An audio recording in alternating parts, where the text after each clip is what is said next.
Jadi, tadi Bapak Ibu, thank you so much. This is such an honor for us from PERTAMINA, 24 hours flight directly from Jakarta, Doha to Washington DC. It's such an honor for us to meet Bapak dan Ibu.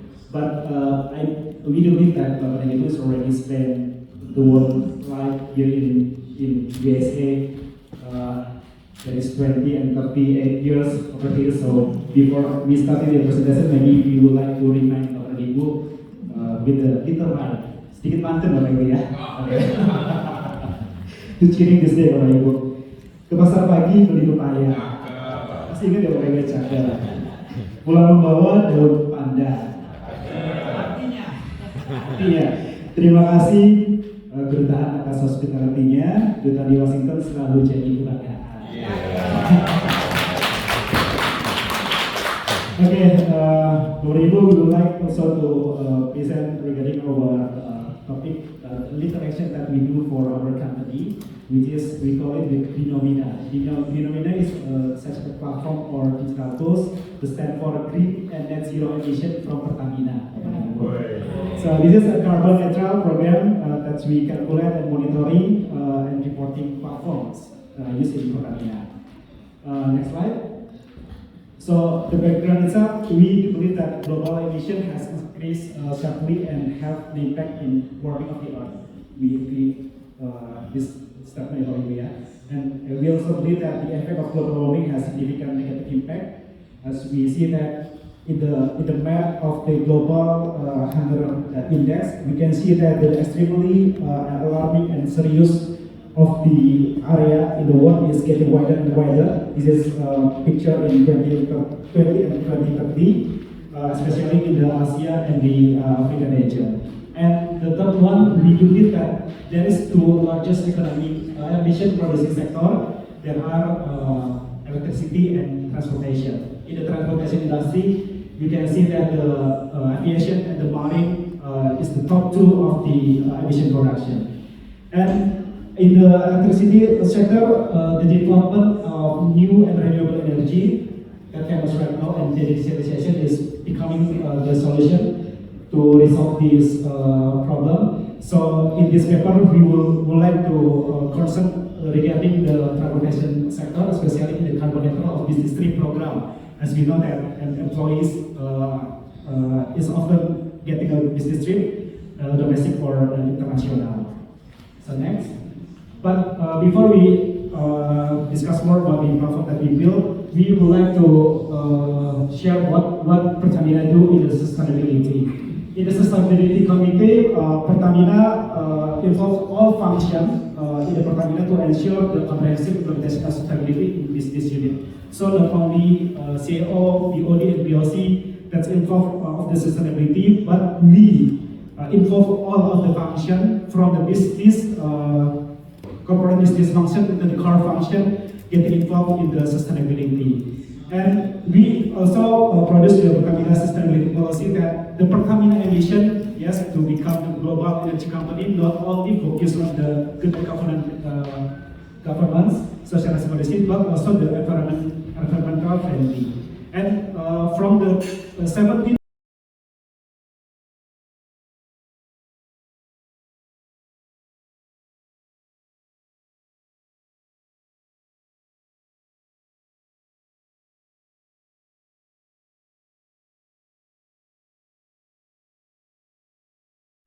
So we want to calculate every business trip we have.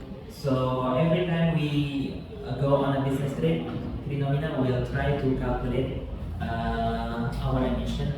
For example, if we go from Jakarta to Kalimantan, PERTAMINA will fetch the data from our digital travel management system, and then we will calculate the airplane and then the hotel, what's the emission from this business trip activity. And then carbon archiving and carbon certificate, actually they are the same thing actually. So after we calculate the amount of the emission from our business trip activity, we will then try to offset this emission using carbon credit. So after we get how many CO2 we emit from this business trip, we then offset this amount of CO2 using carbon credit. For example, if we emit around 500 kilograms of CO2 from our business trip, and then we will buy 1 ton of carbon credit to offset that emission. Next slide, please. Okay, so this is the demo of our carbon calculator. The upper one is how we calculate the emission from airplane travel from Jakarta to Bali and round trip back again to Jakarta. It produces about so on the upper hand side we have the price of carbon credit. 1 ton is around 65,000 rupiah, and then we calculate from the carbon emission 89.6 kilogram. If we buy carbon credit times 65,000, we get 11,635 rupiah. So that's what our company spent to alleviate the effect of our emission. And this is from the second example is the road trip from Jakarta to Bandung and back again to Jakarta.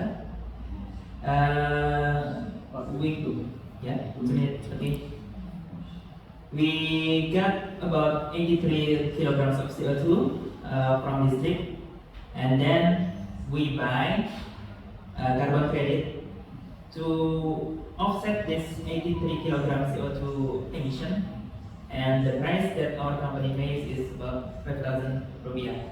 So this is just example of business trip that we try to offset with carbon credit. Next. Yeah, this is the demo of our carbon calculator. Yeah, it's just how it works. You can go to the next slide. Yeah, this is the flow process. So employee go on business trip, and then upon declaration, there is API connection. So the application try to get the data from digital travel management system, and then we calculate using the calculator, and then we get the amount of carbon offset cost, how many rupiah the company needs to pay to get the carbon credit to offset the emission, and then PERTAMINA will issue a certificate proving that this business trip is net zero emission. Next. And this is the roadmap for our plan to go to net zero business trip in PERTAMINA. In 2024, we focus on our holding company, and then in 2025 we will roll out this program to other sub-holding and subsidiaries. And then 2026, we hope that all PERTAMINA Group will have a net zero business trip. Next slide. Okay, these are the PICs, the functions in charge actually. The holding company, they are responsible for the strategy and policy, and then integration with the other platform, the digital travel management. So digital travel management is an existing application that we already use to book for our business trip. So PERTAMINA is a separate application, but we integrate these two applications using API. Supporting PNRE is a subsidiary of PERTAMINA that is focusing on new and renewable energy such as solar panel and geothermal. They are the supplier of our carbon credit. So every emission we have, we will offset using the carbon credit that is generated by PNRA. And then other subholdings, they will be the buyer. So they will also offset their business trip emission using PERTAMINA. I think that's all we have to say. The next slide is just about our team. And thank you. I don't want to have to explain all EUDR, which is already explained by Pak Fadil. I think I can do this. No? Can I? You can do escape, please. No, you cannot do it. Wrong, button. Could you take off and put back again? Okay, so this is I'm trying to make them free of work.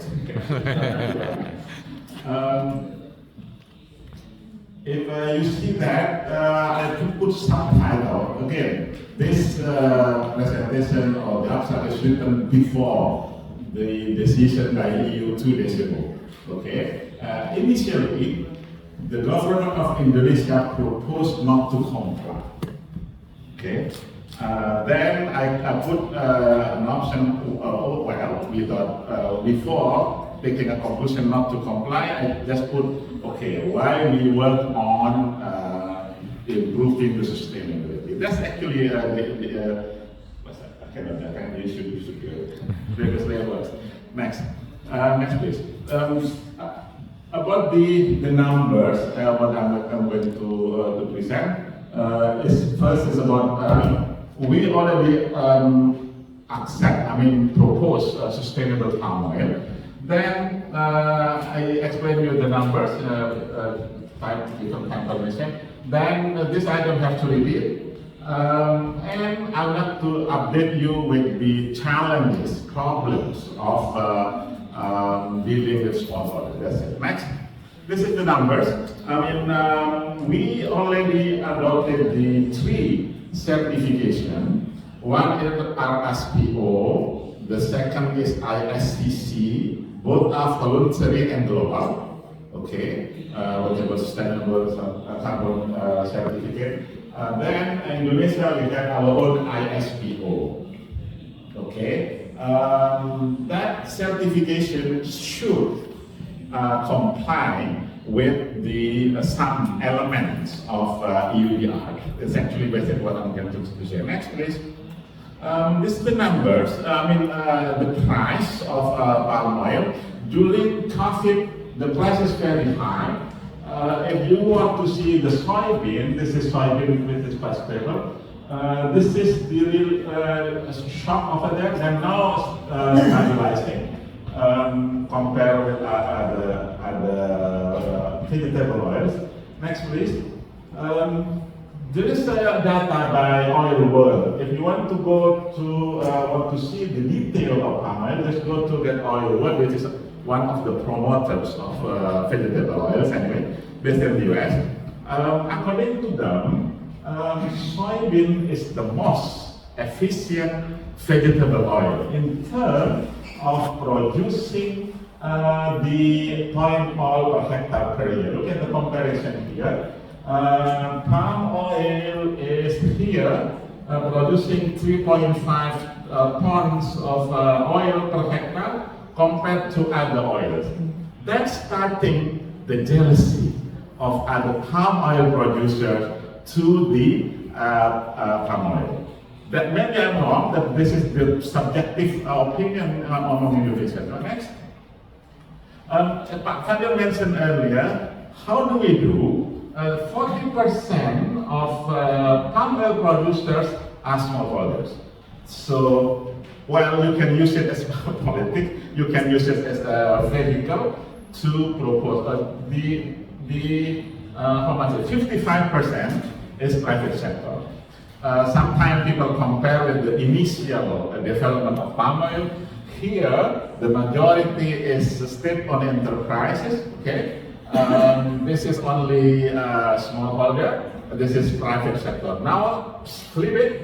State-owned enterprise only 4%, which is interesting. Next, please. The structure of smallholder partnership with other holders is quite complicated. It's really complicated. So if you want to understand smallholders, there are at least 5 models of development. We call it IDCOM, Independent Smallholder Collaborating with Company, IDNGO with NGOs, IDMIB with middleman, KKPI is called dari Koperasi Primer untuk Atas scheme, actually smallholders. That actually become one of the partnership. That next is really fair, okay? And not just as a smallholder. This is the research conducted by my student, Nia Hidayat, which is she does everything to really picture the complexities. Next, please. There's only numbers. I want to tell you about the consumption is increasing. Okay, then the composition in the last 20 years or so. You can do the data. Actually, I took everything from oil well. Next. This production is increasing compared to other vegetable oils. Indonesia and Malaysia. In 2005, we've surpassed the Malaysia. So Malaysia has become the second. But these two together, next please. Next, two together here is already how much? 70%, which is a lot. Okay. Indonesia and Malaysia. And then the picture, this is during El Nino, big El Nino 1997. This is last El Nino even during the forest fire, as Erin's earlier presentation. Next, please. This is only the data. The production, biodiesel, FAME is actually a biofuel, and this consumption and production and the export. Next. I think I have mentioned earlier about Indonesia and Malaysia. Next, please. Okay. Now the demand in Indonesia is shifting. Palm oil is not used only for oil, but used for biodiesel. Look at this color of other food uses, which is actually increasing. So biodiesel consumption increased steadily, implying the increase of price. If you remember 2022, it was a big mistake, if you want to call it, by the government by banning the export. Then the price down and everything is up again. And next, please. Then about the UDR. I don't have to repeat this, as Fadil already mentioned, but compared to all 7 commodities which is banned by EU for deforestation, palm oil is the most affected. I don't have to repeat that, but Fadil already mentioned. Next, please. Okay, so my proposal, I think we used to propose to promote and propose the ISPO. As there are some rules and regulations comparable to EU DR. ISPO is really mandatory. Okay, everybody has to do ISPO. But now we have the problem because that certificate is not really accepted by the global markets. So, but the politics behind that, Indonesian government, I think, will continue with implementing this because there are some local action. This guy is working hard in the last 3 months or so, joint task force, to really negotiate what are the similarities between ISPO and UDR. They keep working and working. I think last time the decision they meet. I think they met 22nd, I believe, of September. 12th of September.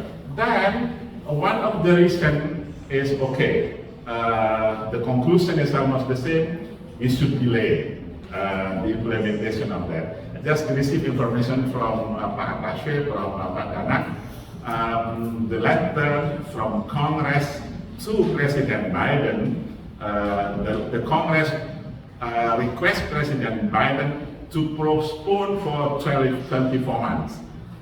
This also then Indonesia deal with an ambassador in Jakarta. So this meaning we are partnering with the US in trying not to comply with UDR.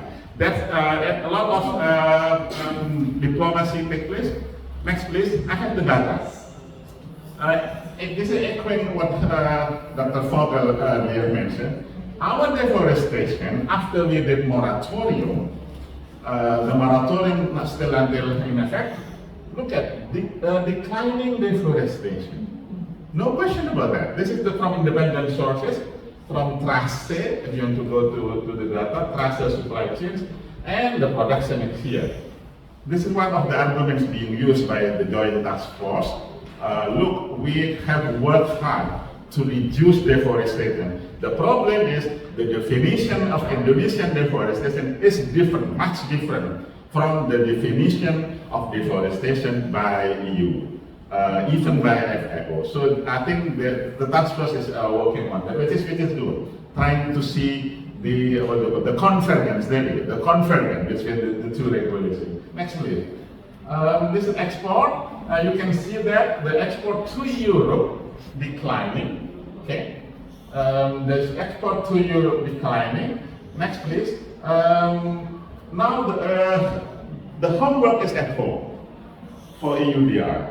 The homework is how to improve the productivity of our smallholders. If you see that, it's a lot of opportunities to close the gap.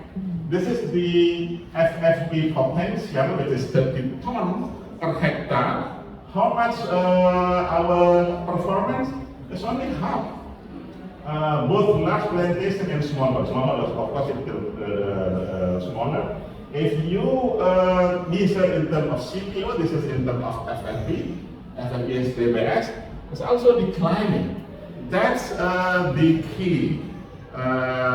So we have two homeworks, diplomacy and at home. At home is how to increase the productivity of smallholders. At the same time, maintaining the sustainability. Next, please. We try to do replanting because agronomically, if palm oil has reached 25 years old, the productivity must decline. They decline this agronomically. And what do? You have to do replanting. That's the issue. How much you do replanting? The one that's been over 25 years, which is 20% require replanting if you want to maintain the productivity. Okay. Then the government allocates money. The money is about 30 million of support for replanting for 1 hectare. It's not enough, of course. How much the cost of replanting? Is about 70 million rupiah, 60 or 70. So this is why the target of replanting is very small. From 500, we only have 553,000. So last week, the government proposed, maybe already made a decision for the next government, the replanting is increasing, the amount of replanting fund I think is increasing twice, become 60 million, to really achieve that this requires replanting. Otherwise, we cannot catch up with the challenge. Next, maybe my last slide. Next, please. Okay, so the policy challenges is actually number one, how to increase the yield or the productivity through adequate assistance, empowerment, market incentives, access to financing, and modern products and technology, which is also lacked among our smallholders, and providing assistance to raise awareness on the importance of sustainability. Then acceleration, the BSR is replanting, peremajaan sawit rakyat. Partnership, legal certainty, simplification of procedure for obtaining recommendation. This is the deal. If you want to do replanting, you apply for the government money and you do not have recommendation from Kepala Dinas, you will not get it. That Kepala Dinas sometimes ask for money. This is the reality. So this, my point is to simplification. Then increasing legal certainty, as mentioned earlier, the joint task force needs to be more flexible and need to ensure more affordable requirements for oil palm smallholder. Already 15 minutes. EU needs to be more consistent with its commitment to assist smallholders and develop partnership to through product traceability, processes, capacity building, and financing technology. I think I stop. Thank you very much. Thank you so much. Like this. So far, food estate is coming from not field in forest. This is my understanding. I think I have visited food estate location 4 times in Central Kalimantan, 1 time in North Sumatra, 1 time in East Nusa Tenggara. I haven't been in Merauke. As far as I know, except the one in Central Kalimantan, some part of Gunung Mas, everything is not filled in forest. What it is in the Papua is filled in forest. That I haven't visited. So. This is the one. That's my concern because we have to face that. Right, yeah. The one I visited in Central Kalimantan, it was no at the time that the soldier, a general, military general, took me all the way to Gunung Mas. That's a conversion of the college is not filled in production forest and conversion forest. But in that location, I think the performance is not good enough because the soil is still acid. You cannot grow crops in acid soils. So my opinion, at least it takes 4 or 5 years to really become a stable crop production field. So the next 5 years in Papua even, I think it's not going to have a production center, but in my opinion. But I may be wrong. And Papua is quite complicated. It's not only acid soil, but they contain a lot of ferro, iron ore, which is also poisonous for the crop. Have to be flushed and washed and then become products. It takes time, I believe. So realistically, it's not going to become a food center in the next 5 years. That's my opinion. But maybe I'm wrong. So. Okay, 1 minute left. Unfortunately, we have to keep time. Okay, that's a quick question. Very good question. Thank you so much. So as an orangutan researcher and somebody who studies biodiversity, I'm often posed the question from the public in the United States, should we not buy products with palm oil? And my response is always, no, you should. Because if you stop buying palm oil, then Indonesia will not have an income that depends on this palm oil, but also because there's just going to be something else that's less sustainable that becomes planted instead, a different type of oil. And because palm oil does have such high productivity, we should not boycott palm oil. And this is what I say, it'll be worse for orangutans and wildlife if we boycott the palm oil. Would you agree with that statement? And what would you suggest that I tell people when they ask me these questions? Okay. Thank you very much. I answer two ways. Okay. One way, we should do a positive campaign, at least for the publics in the United States, because it's not too late. In Europe, it's already too late.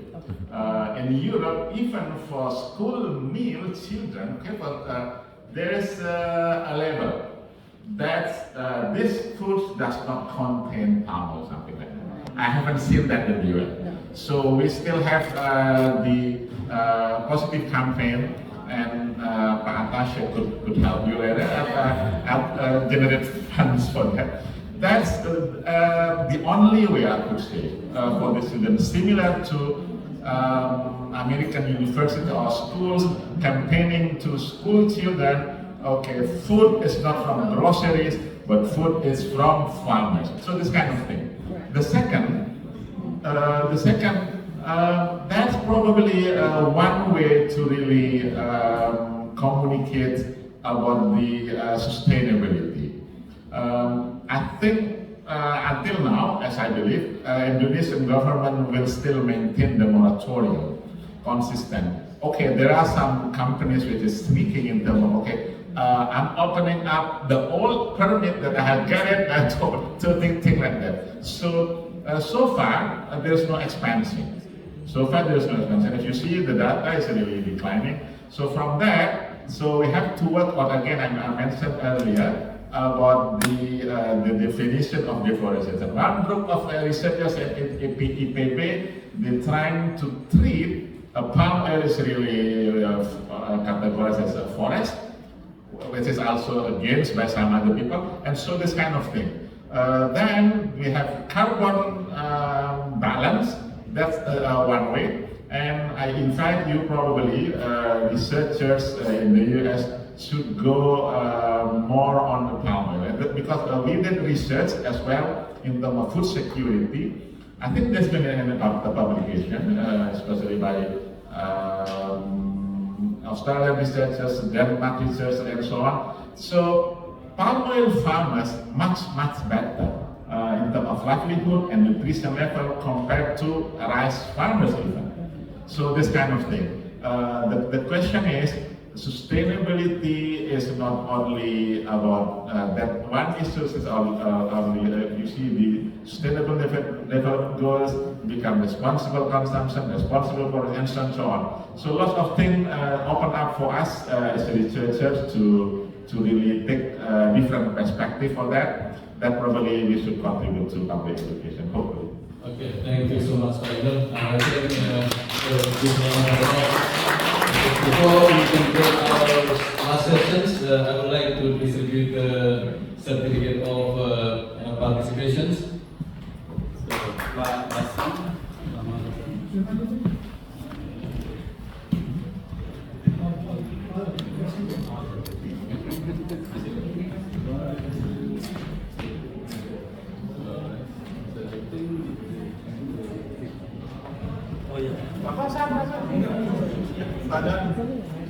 Oke, Pak Fauzan yang pertama.